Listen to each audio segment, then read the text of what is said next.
for most of life experience is immediately followed by reaction. Something happens and the mind responds almost instantly. A sound is heard and it is labeled. A sensation appears and it is judged as pleasant or unpleasant. A memory arises and it is either welcomed or pushed away. This process happens so quickly that it feels inseparable from perception itself. It seems as though reacting is simply part of seeing, hearing, or feeling. Yet if attention becomes slightly more careful, it may begin to reveal that reaction does not actually occur at the same moment as perception.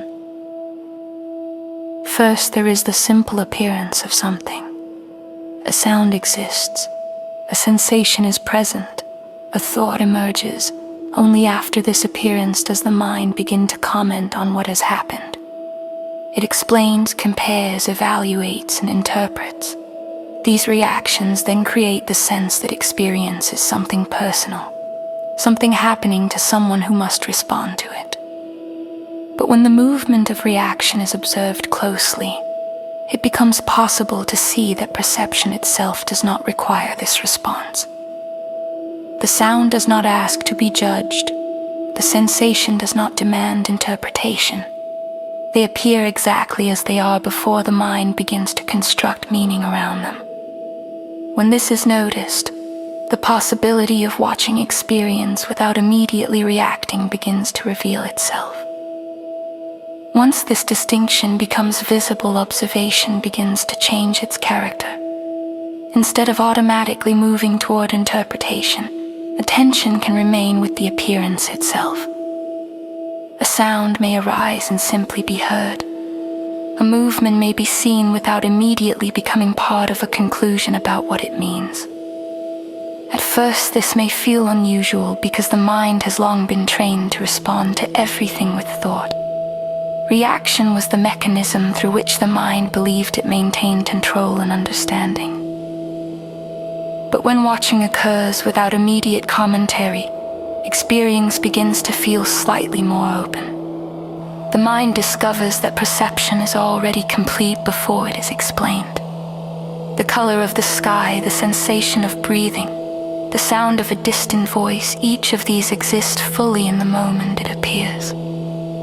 Thought may still arise afterward, but it is no longer required for the experience to exist.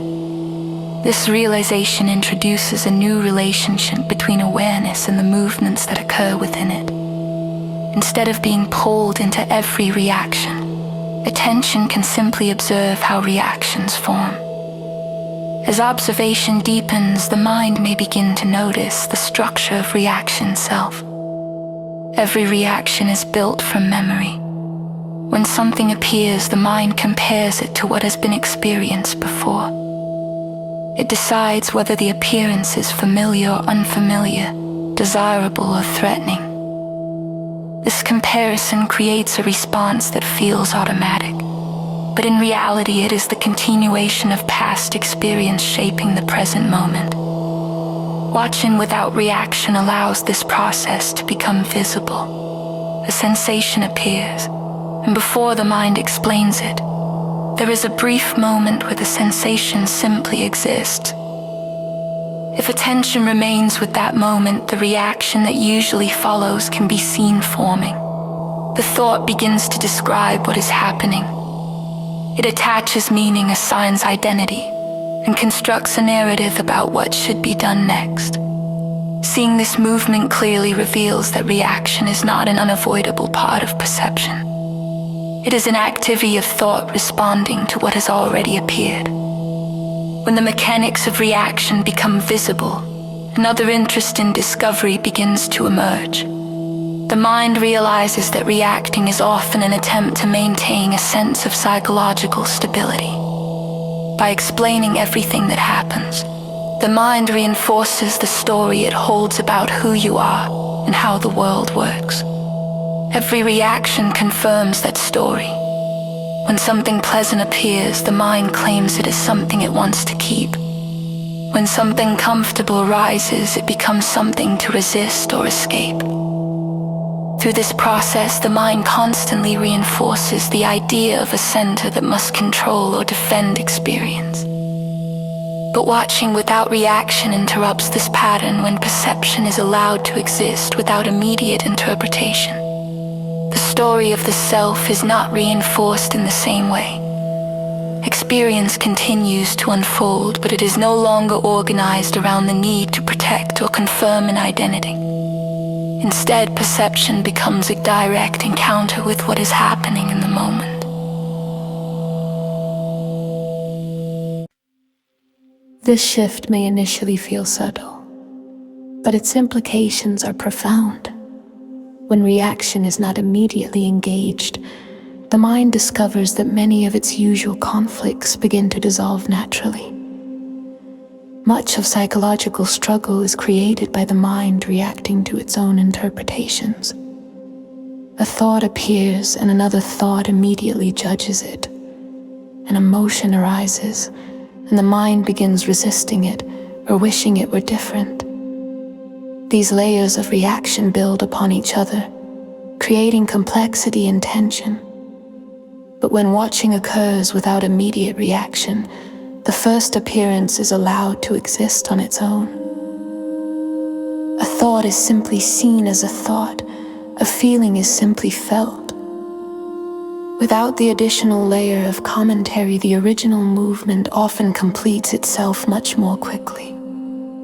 The mind begins to see that it was not the appearance itself that created disturbance, but the chain of reactions that followed it. As this understanding develops, attention becomes increasingly sensitive to the moment before reaction begins.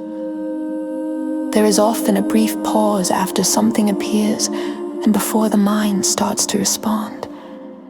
In that pause, the experience is completely fresh. It has not yet been translated into words or conclusions. Watching this moment closely reveals that perception itself is remarkably simple. The mind does not need to add anything to it. Yet the habit of reaction has been so deeply conditioned that thought usually enters almost immediately. When the pause is recognized, the movement of reaction becomes easier to observe as it begins to form. Instead of being carried away by it, attention can remain present as the reaction develops and dissolves. Over time, this way of watching begins to influence how the mind experiences the flow of life. Situations that once triggered immediate responses may now unfold with greater clarity. The mind is no longer rushing to decide what everything means. Instead, it remains attentive to the unfolding of experience itself. This does not mean that thought disappears or that practical responses are no longer possible. Thought can still function when necessary, but it arises from observation rather than from automatic reaction. Because of this, responses tend to be simpler and more appropriate to the moment. They are not driven by the past as strongly as before. The mind becomes less occupied with defending or explaining itself and more open to simply seeing what is actually happening. Eventually, it may become clear that watching without reaction is not a technique or practice. It is simply the natural state of awareness when the habit of immediate interpretation relaxes. The mind had always assumed that reacting was necessary in order to understand life. Yet observation reveals that understanding can emerge directly from seeing clearly.